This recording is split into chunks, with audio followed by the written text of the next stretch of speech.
Hi everyone, welcome to this edition of A Bit Lit. I'm Tom Harrison and I'm leading a discussion today on Aphra Behn and the Rover and other plays as well, other works by Behn. And it's my great pleasure to welcome two world experts on Aphra Behn to talk to us today. So without further ado, I'll ask them both to introduce themselves. So Claire, would you mind to starting, please? Sure, I'm Claire Bowditch. I'm at Loughborough University and I am one of the general editors of the Cambridge Behn. And Elaine? I'm Elaine Hobby. I'm also at Loughborough University, where I've been since 1988, and I'm another of the general editors of the Cambridge Behn. Okay, thank you. So, yes, the Cambridge Behn is out. When exactly is it out again?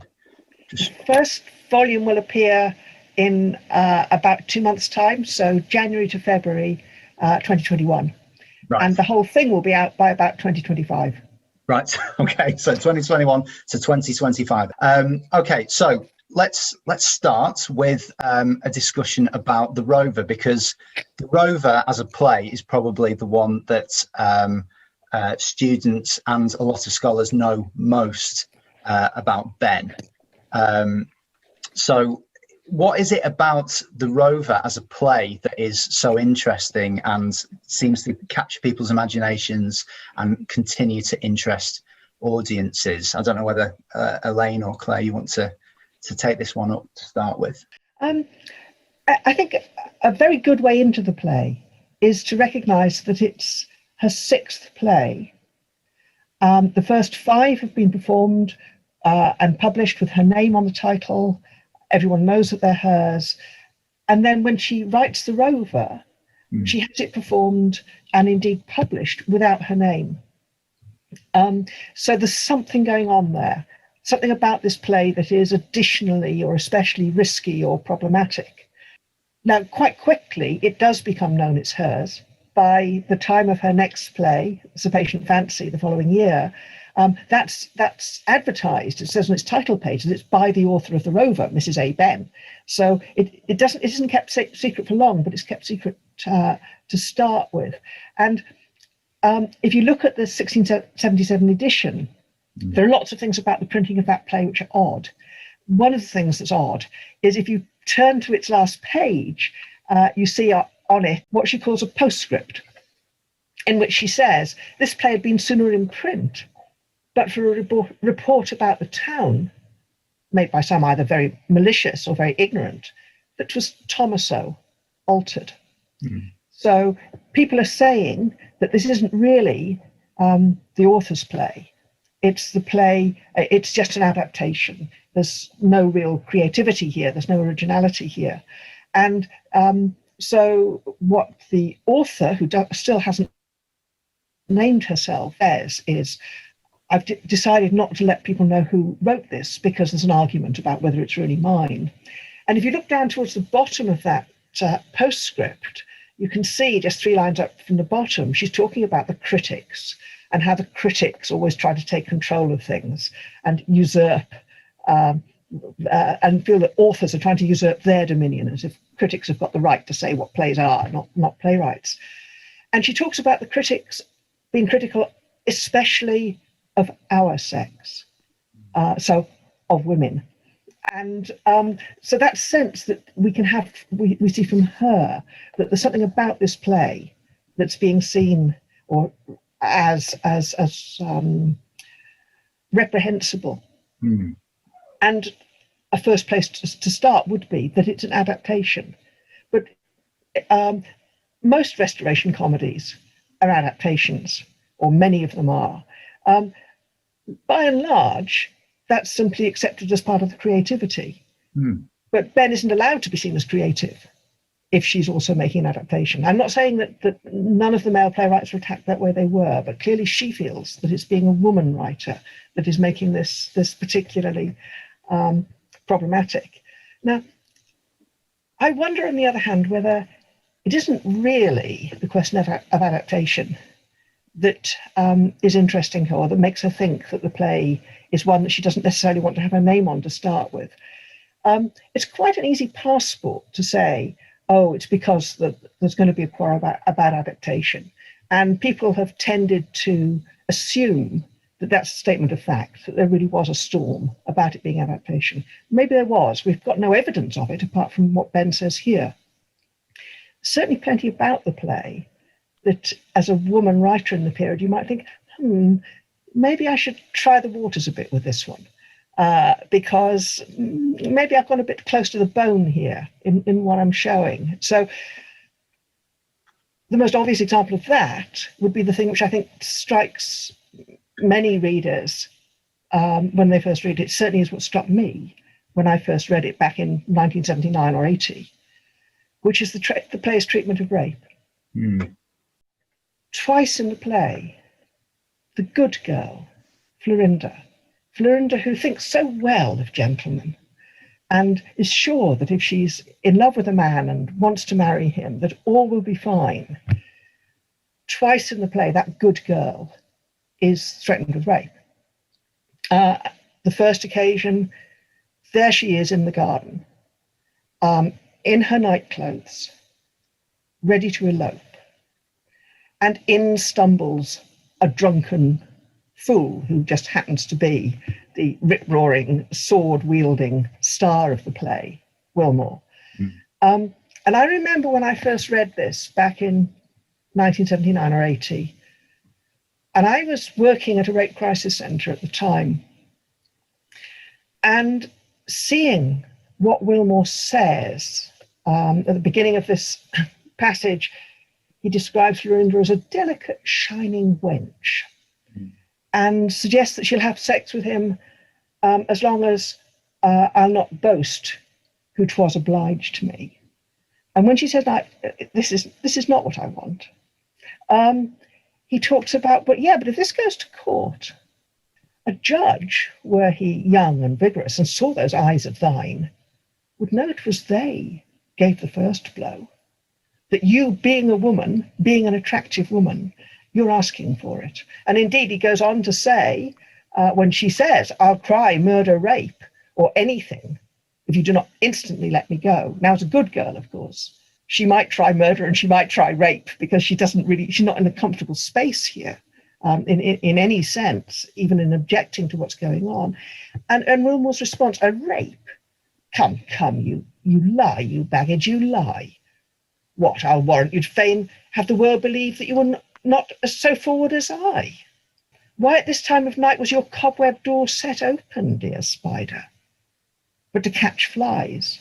That sense of the woman out on the streets, or in fact as she is here, in her garden, is asking for it. The thought that is there on the stage in 1677, as well as being very much part of current discussions about rape and the problem of rape, was to me absolutely devastating, and I think may well have been part of what Ben thought, maybe as a woman writer, I don't want to have my name on this until I see how it goes with the audience, because this is pretty devastating. And then, of course, at the end of the play, famously, terrifyingly, that sword measuring scene, where the phallic sword of Restoration drama is suddenly there with the men measuring who's got the longest. Yeah, and that's essentially drawing lots for the woman, isn't it? That's the purpose of the scene.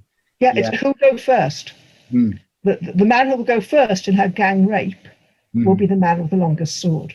And again, one of those things that's really quite devastating when you think about it, the man with the longest sword is the woman's brother, who doesn't realize that it's her, and he takes her off. Don Pedro takes her off to go first.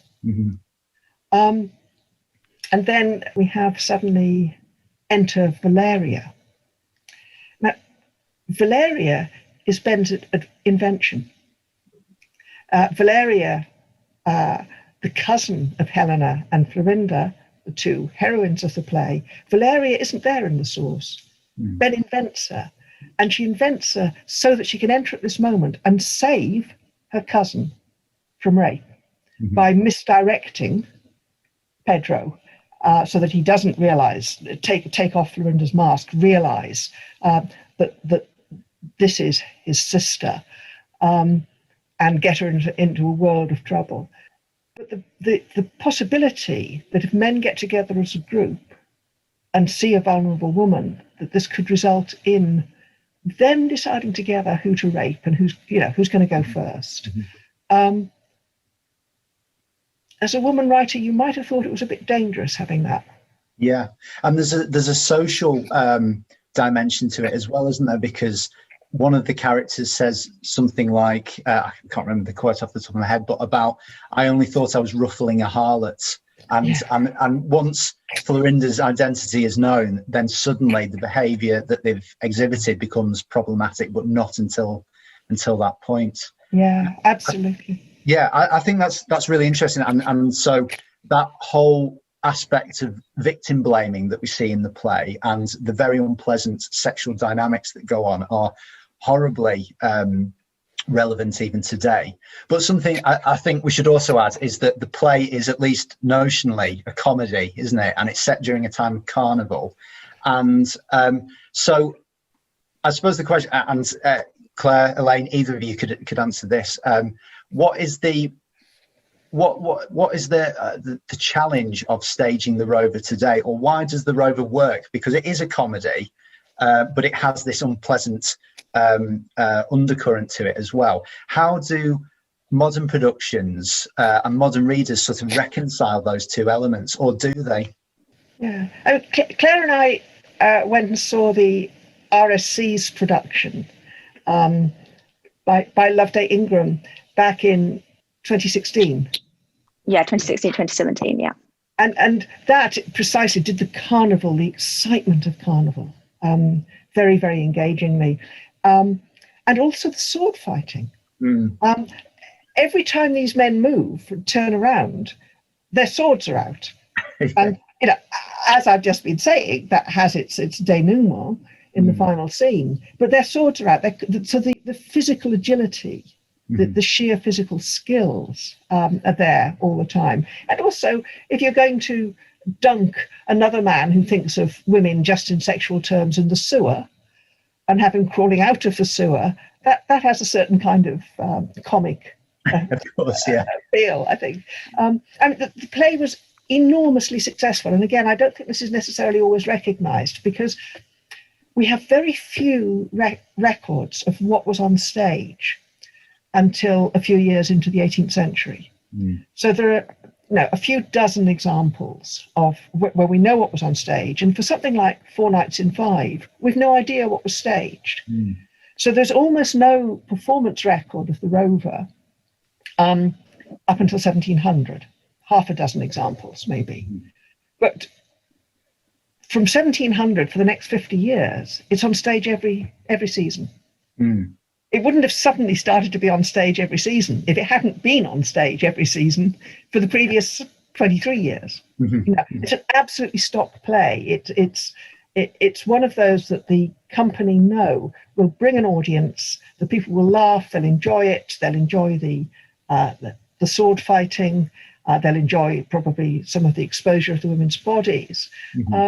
And it must already have been so well known by the time of Behn's second most long-lasting play, The Emperor of the Moon, which was first staged in 1687.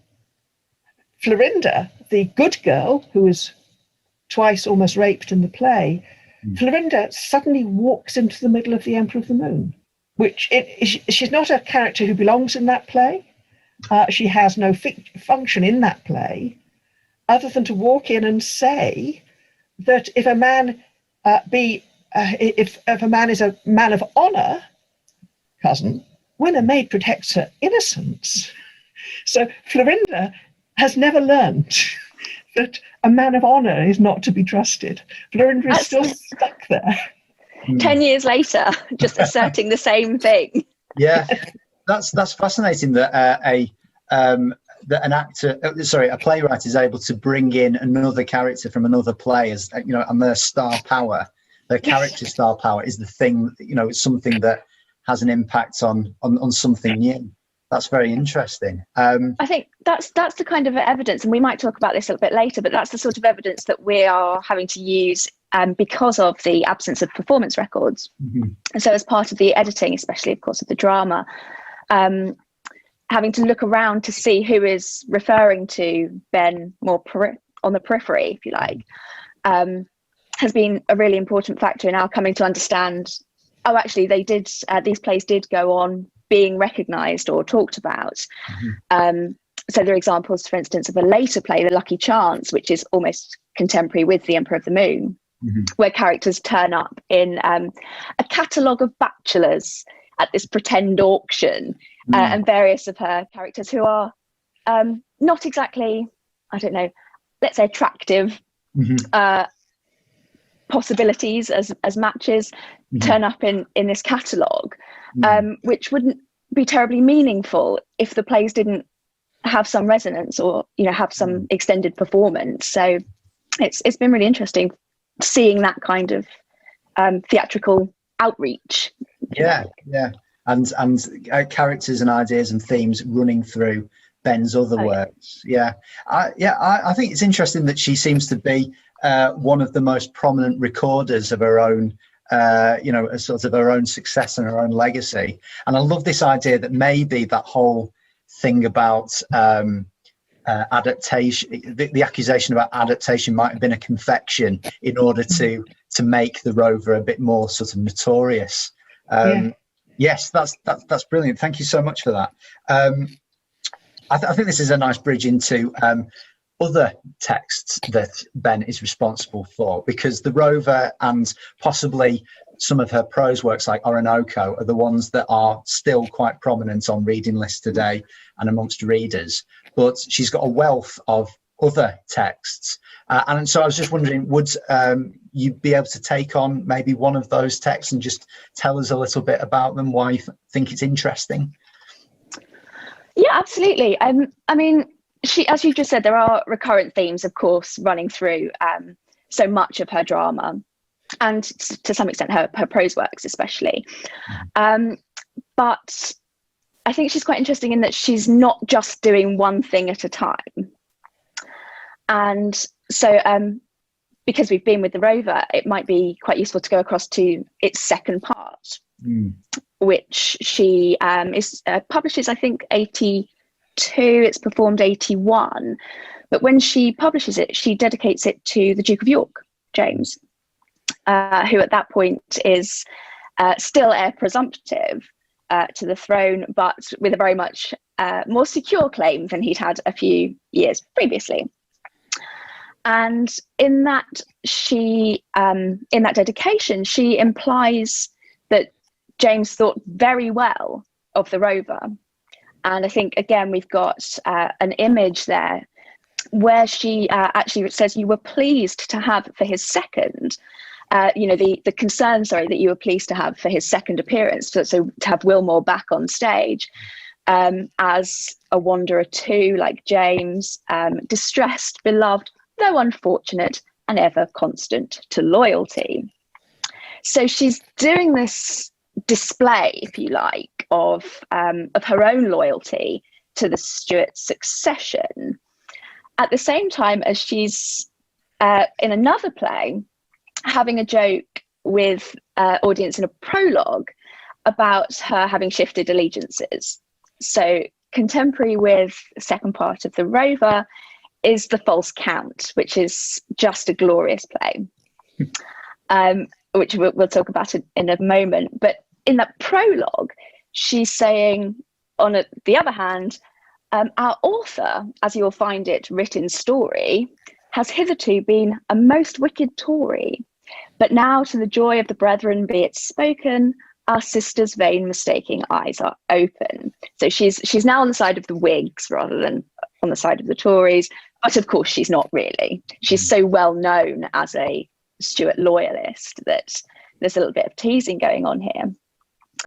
But the relevance of that to the play is really quite interesting. So in the Rover, at least according to James, the Duke of York, the Cavaliers are wonderful. They're wonderful examples of, what's going on the continent.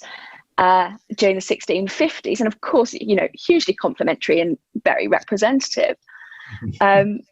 But you've also got this in the false count, this rewarding of the low-born labourer. So what happens in the false count is that a nobleman and a merchant employ a chimney sweep to pretend to be a lord, in order that they can, the nobleman and the merchant can escape their arranged marriages and marry as they choose. And Gwilym is kind of key to attracting one of the undesirable women that they're due to be involved with, due to marry. And the section of the play that we want to draw your attention to specifically is the play's end. Because all the way through, this nobleman and this merchant think that they are running the show. You know, they're paying Gwilym to conduct their trick and so on. And in the play's very final scene, what you have is the revelation that Gwilym has actually been running his own plot the whole time. And he has been so successful in that plot that he's managed to both marry and consummate, importantly, his marriage to the upstart woman that nobody else wanted to marry, and that he has managed to secure her portion. None of that was ever on the cards for the nobleman, if you like, but Gwilym succeeds in arranging matters for himself. I think that's actually what he says. So on the screen, you can see that there's a little bit of outrage going on, where the father of the upstart woman, Francisco, is saying, you know, my cousin is my daughter cousin. He's absolutely outraged by this. And Gwilym is very, very self-confident, quoting Isabella the upstart back to herself when he says, you know, hang titles, 'twas my sweet 'twas myself you loved, my amiable sweet self. And he's, you know, honest Gwilym, the chimney sweeper, I heard your father desired to marry you to a tradesman. You were for a don, which she was, and to please you both, you see how well I have managed matters. Now, it's kind of structurally very interesting as a play, but also it's a farce. And there's an awful lot of physical comedy. So even a little bit further down the exchange, you can see that Gwilym goes to kiss his new wife, Isabella, and he blacks her face with his soot, and the soot of his, you know, basket, the soot that's presumably about his person. But the really key thing here in this exchange is that Ben kind of shows the superficiality of the kinds of titles, the displays of nobility and wealth, and that it's actually very possible towards the end of the exchange, you can see here, to pass for what anyone may please to make you, really. And so as long as you've got that kind of patronage, which I think is quite interesting, as a woman writer who's only relatively recently started dedicating her work to people, you've got a way in the world, if you like, and your birth is not necessarily what's going to determine things for you, but she's saying that as a Stuart loyalist. So at the same time, or in the same year even. So yes, she is definitely someone who's interested in exploring or coming back to similar ideas, but she's also not someone who's doing that consistently, even in the course of the same year, or responding ostensibly to the same political events. So yeah, do you have anything, Elaine, that you want to draw attention to there? Or I think I mean, all I would say is, like, I agree with Claire completely, but I think that every time one thinks one's come up with an answer to what it is that Ben's up to or what she's interested in, if you just look across at other things, either in the same play or in another work, you can see that there's enormous complexity and teasing, constant teasing of the reader, of the audience, to try and get them to keep thinking. Yeah. Great. So part of the interest of Ben is in her creation of an authorial persona, but she doesn't stay constant in the way she portrays that persona. It's a sort of woman for all seasons sort of thing, or is it the opposite? It's that sort of thing, isn't it? Where you've got she's sort of aware of her status as a female writer and has to perform that in different contexts. Yeah, I think that's true. I also think that, of course, she's writing commercially. She needs to be doing enough that's different every time that people are going to continue to come to see her plays, because that's a significant source of her income. Mm-hmm. So the innovation is partly capitalist, is partly commercial, as well as how boring would it be to be writing the same versions of exactly the same thing for 20 years? Deeply boring. Mm-hmm. So yeah, I just didn't want us to neglect, if you like, that other very important context in terms of what she's up to. Yeah. Absolutely. Yeah. I also think that sometimes I think because of the dominance of the novel as a genre, there's a narrative that's applied to Behn, which is, she does this unfortunate commercial thing for a while as a playwright, and then she starts doing what's serious, and she writes Oronooko, she writes her other fiction. And one of the things I think is fundamentally true, well, there are many things, many reasons why that's a stupid argument, but one of them is I think that what she does is she takes from her experience of the stage, which is that you can use the fact that there is no one speaking for the author, that you have all of these characters and all these events on stage interacting in various ways without necessarily being told, and therefore the author stands here. So she takes that, in some ways, indecipherability, or certainly indecidability of performance, and finds a way of writing fiction that does something similar. So again, what you have with stupid readings of Oronooko is an attempt to see the narrator as speaking for Behn.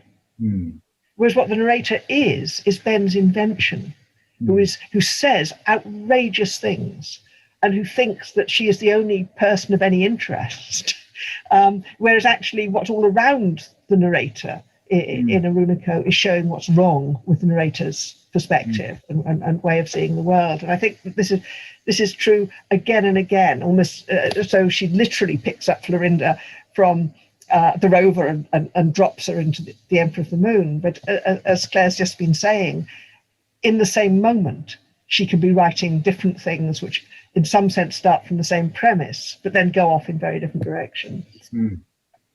Well, on that note, I think this is, again, another nice bridge into the works itself that you've been labouring over for the last few years. Well, starting in one position and then running off in different directions. Yeah, I don't mean to make the analogy too close at all, of course. But would you mind just telling us a little bit about the works? Because I think it'd be good to give viewers a sense of what the breadth of Behn's writings is, and also if you could just tell us a little bit about some of the interesting problems or things that you've encountered as you've been working on this project. So I don't know if you'd like to start, Elaine. Okay, so we have 8 volumes. One of those volumes is about to appear, and it is nearly 1,000 pages long. So when I say 8 volumes, I don't mean 1,000 pages in total. I mean something approaching 8,000 pages in total, probably. There are 20 plays. There are also a number of fictions, including, of course, Oronooko. There's a volume of her letters and non-fiction translations. She's also a translator. She's a very fine poet. One of the volumes is entirely her poetry. It's very diverse. Fortunately, Claire and I are not only 2 of the 4 general editors, but also only 2 of the more than 20 editors. So although we're constantly responding to what people are doing, whilst also doing our own editing, there are a lot of people involved in producing this. And how does that work? Do you have to, before you start on a project like this, do you have to decide on an approach to editing that everyone stays consistent with, or do you let people have a degree of license? We have our principles, which were tested and revised and tested again and revised and so on and so forth. But we tried quite hard to keep those as few as possible, because of course editors are going to have different priorities. They're going to have very different material circumstances that they're working with in terms of what they're given, really. With some of Behn's poetry, for instance, we're pretty sure that she quite closely supervised the printing of at least some of the volume that's called Poems Upon Several Occasions. But other editors have plays, particularly, that were clearly printed in a rush. They were printed cheaply by compositors, some of them who were not necessarily very experienced in setting plays. So the idea of having one rule for all of Behn's work didn't help us to achieve part of what we wanted, which was to give the very firm and proper sense, we think, of just the range of who she was published and printed by. And so to make everything uniform would have erased quite a lot of that. Now, of course, you remove inconsistencies where they're going to cause problems, but in terms of the principles not having any room in them, we wanted to avoid that quite a lot. So we were also, of course, much helped by the fact that Restoration English is much closer to modern English than Renaissance English, so we didn't have quite as many puzzles as some other editors might have done. Yeah, and some of the consistency has come from the fact that all of our editors start from a text that either Claire or I, or usually Claire and I working together, have produced for them. And we've done that on the basis of having ourselves, Claire and I ourselves, collated copies, perhaps a dozen, perhaps 20 copies of the same text in different libraries, finding stop press corrections, being able to advise, therefore, our editors of what differences there might be between different copies, where an early reader might have thought, oh, she's borrowing from this play, and written in the margin where they think, oh, she's got this speech from somewhere else, this sort of thing. So there's a consistency in that sense, that what they get from us is information about the original text. And consistency in that our instruction to the editors is that their goal is to try to put the modern reader in a position akin to the original reader or original audience of this text. So what they've constantly got to do is to try to work out, what is it likely that somebody in 1677 would have made of this? What did they know about? What to them would have been mysterious? What to them would have been exciting, and so on, and provide information about that for the reader. What you've mentioned that very important process of collation, which by the sound of it is the bedrock on which everything else is built. Would you mind just telling us a little bit about what collation is and what you need to do in order to collate all these texts together? So we're generally quite fortunate in that with much of Behn's work, there is only one lifetime edition. So usually we are just collating multiple copies of one edition.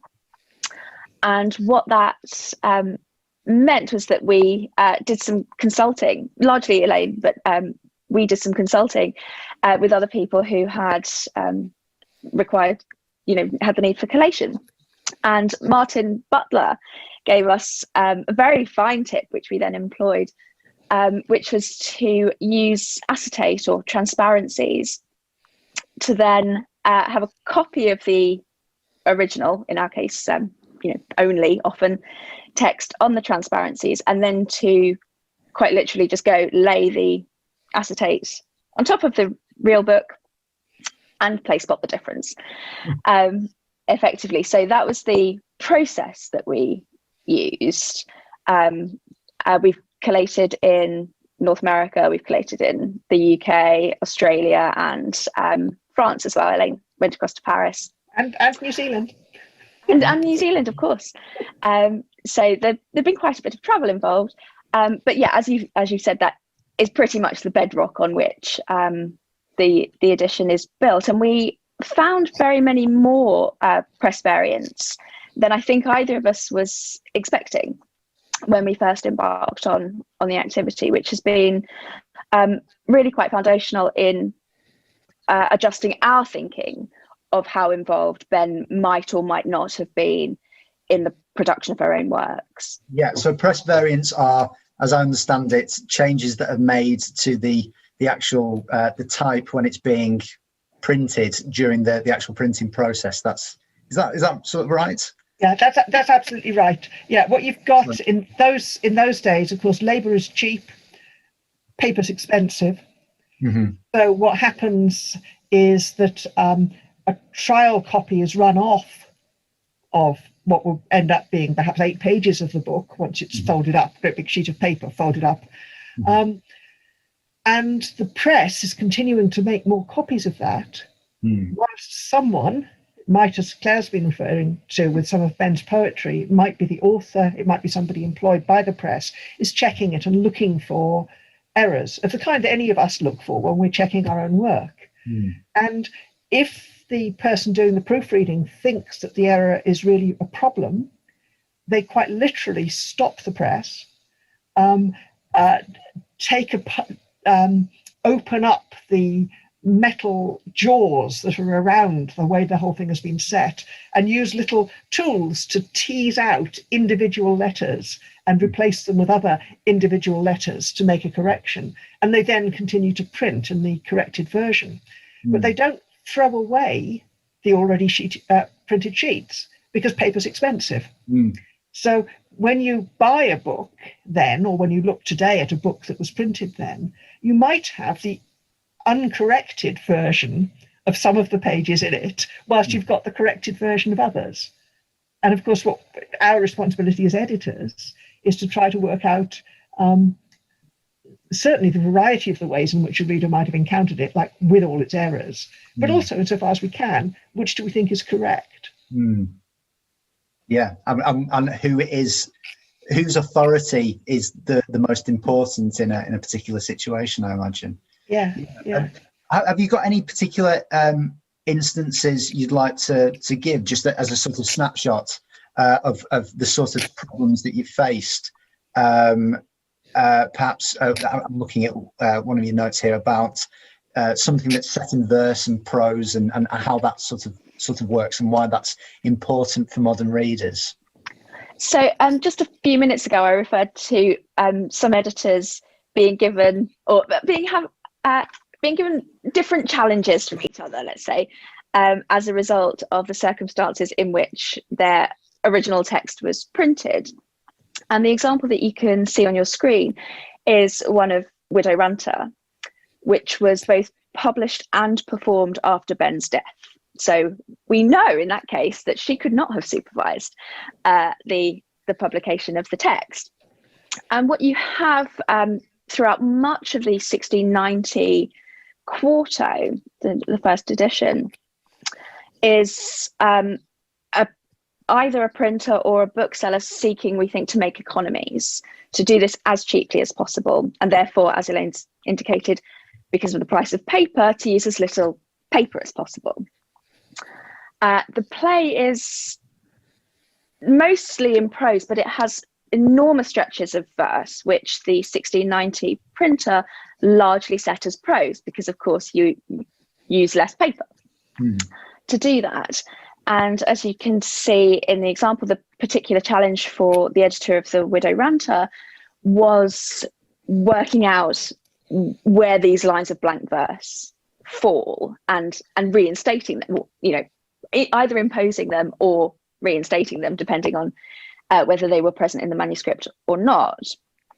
But so that was a particular challenge for the editor of that play, and as you can probably see from the instance on the left-hand side, she's done an admirable job with it.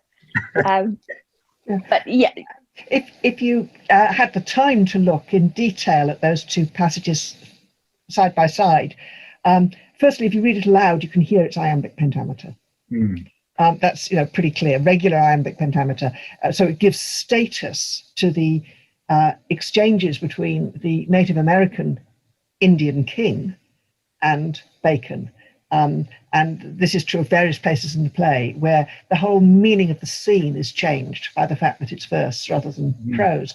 But if you look down the right-hand column of Bacon's speech, you can see that the third line of his speech, starting the word nor, and then 2 lines below that, the line starting and 2 lines below that, the line starting yet.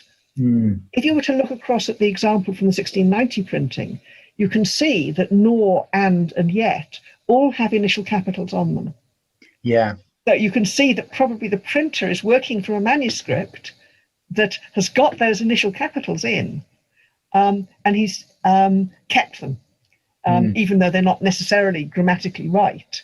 And we found both with this play and with the final play of Behn's that was performed, The Younger Brother, again performed some years after her death, that sometimes the first clue you have that something is actually verse, not prose, is those initial capitals suddenly appearing where they don't belong.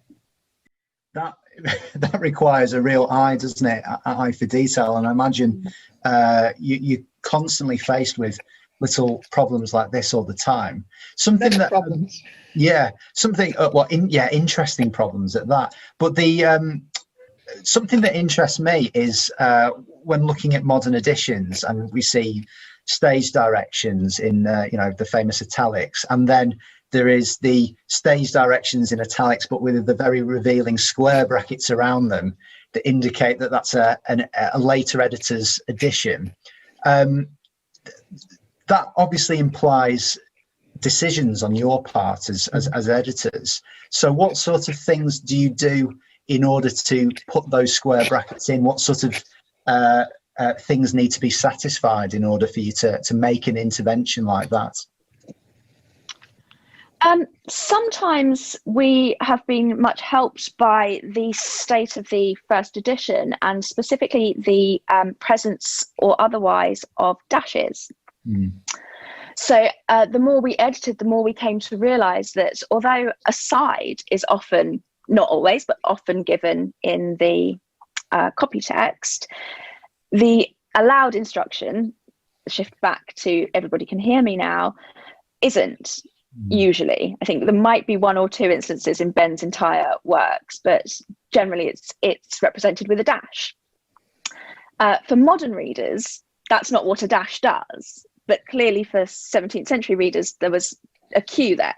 So using this example, we alerted our editors to the fact that a dash might mean a shift back to allowed. It might not, it might mean some other kind of action happening, but it's a useful prompt to then consider the rest of the exchange. Could these characters in principle have heard what happens, or should they not have heard, to make sense of something that happens later? But the visual cue is there for consideration usually, in that sense. And of course the other thing that we did a lot was argue. So the whole process of publication, of the editing, isn't one of sending off the base text to the editor and saying, can get on with it. We had samples of editing from our editors about every 3 months. Claire and I did the same thing, submitted our own sample editing to one another and to the other general editors about every 3 months. And then we argue and say, no, you're quite wrong. That isn't a side, because look, if you look 5 speeches on, it's clear that so-and-so heard what was being said. Or alternatively, you've indicated that that's a side, and it could be, but it isn't necessarily. Probably you need to put in a little commentary note on the page that indicates that it's possible, other interpretations of this moment are possible, if you like. It's so revealing to a sort of lay reader like myself that a lot of what you're saying is that the edition that we've got in front of us is only the tip of the iceberg, and then underneath it there's this huge mass of work that you've done on collation, consulting other editions, and also, how might we put it euphemistically, spirited disagreement with each other in order to get what you think is the right text. And that's, of course, that's an element of the process that is entirely lost on people that just see the monumental whole at the end of it, isn't it? It's the thing that you've been working towards is just a part of the work that you put into it. Really interesting. Thank you. Right, I'm conscious of time, so I think we'll have to draw this to a close, but really, really fascinating stuff. Thank you so much. I hate to do this in like a 1 minute thing, but if I could just have in your closing comments, maybe a sort of 30-second soundbite. What does literature mean to you? And we'll start with you, Elaine. That's all right. Immediately, joy. It's the joy of being taken to a place where I see things differently from how I would see them naturally, immediately myself. It's being able to learn to understand and to see the world from a different place. And what about you, Claire? I think possibly inflected by global pandemic, and therefore doing some consideration of how literature works with perhaps our STEM cousins at this point. Probably it means three things to me: exploration, innovation, and reflection. Great. I mean, what a great way to end. Joy, exploration, innovation, reflection. We can't do much better than that, can we? So thank you once again for what has been a really fascinating talk, and best of luck with getting the final bits of your volumes through the press and all that sort of thing. Final bits. The final bits. Next 5 years. And we'll all look forward to seeing them on library shelves and home bookshelves in future. So thank you very much. And thank you very much, everyone, for watching and listening. See you again.